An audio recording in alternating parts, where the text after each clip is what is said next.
വലിയ പ്രമോഷനൊന്നുമില്ലാതെ സൈലൻ്റായി തിയേറ്ററുകളിലെത്തി. ഇപ്പോൾ പ്രേക്ഷകരുടെ വലിയൊരു കൂട്ടം തിയേറ്ററുകളിലേക്ക് എത്തി നിൽക്കുന്ന ഒരു സാഹചര്യമുണ്ടായി.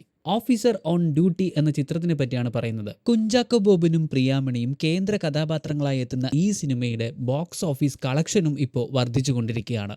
റിലീസായി 2 ദിവസം കഴിഞ്ഞപ്പോൾ കേരളത്തിൽ മാത്രം 3 കോടിയോളം രൂപ കളക്ഷനിലെത്തിയിരിക്കുകയാണ് ഓഫീസർ ഓൺ ഡ്യൂട്ടി എന്ന ഈ സിനിമ. വൈശാഖ് ശങ്കർ, ശ്രീകാന്ത് മുരളി, വിഷ്ണു വി വാര്യർ എന്നിവരാണ് മറ്റ് പ്രധാന താരങ്ങൾ. ഏകദേശം 350-ൽ പരം ഹൗസ്ഫുൾ ഷോകളാണ് ഇപ്പോൾ ഓടിക്കൊണ്ടിരിക്കുന്നത്. ഈ ചിത്രത്തിന്റെ സംവിധായകനായ ജിത്തു അഷ്റഫ്, ഇരട്ട, നായാട്ട് എന്നീ സിനിമകളിൽ അഭിനയിച്ചിട്ടുമുണ്ട്. Green Room Productions, Martin Prakkat films ഈ പ്രൊഡക്ഷനുകളുടെ ബാനറിൽ രഞ്ജിത്ത് നായർ, സിബി ചാവറ എന്നിവരാണ് ഈ സിനിമ നിർമ്മിച്ചിരിക്കുന്നത്. അതുപോലെ മറ്റൊരു പ്രത്യേകത, നായാട്ട്, ജോസഫ് എന്നീ സിനിമകളുടെ തിരക്കഥാകൃത്തും ഇലവീഴ പൂഞ്ചിറ എന്ന സൗബിൻ അഭിനയിച്ച സിനിമയുടെ സംവിധായകനുമാണ് ഈ ചിത്രത്തിന്റെ തിരക്കഥ എഴുതിയിരിക്കുന്നത്. സംവിധായകനായ റോബി വർഗീസ്, അതായത് കണ്ണൂർ സ്ക്വാഡിന്റെ സംവിധായകൻ, അദ്ദേഹമാണ് ഈ ചിത്രത്തിന്റെ ക്യാമറ കൈകാര്യം ചെയ്തിരിക്കുന്നത്. സംഗീത സംവിധാനം ജെയ്ക്സ് ബിജോയും ചിത്ര സംയോജനം അഥവാ എഡിറ്റിംഗ് ചെയ്തിരിക്കുന്നത് ചമ്മൻ ചാക്കോയുമാണ്.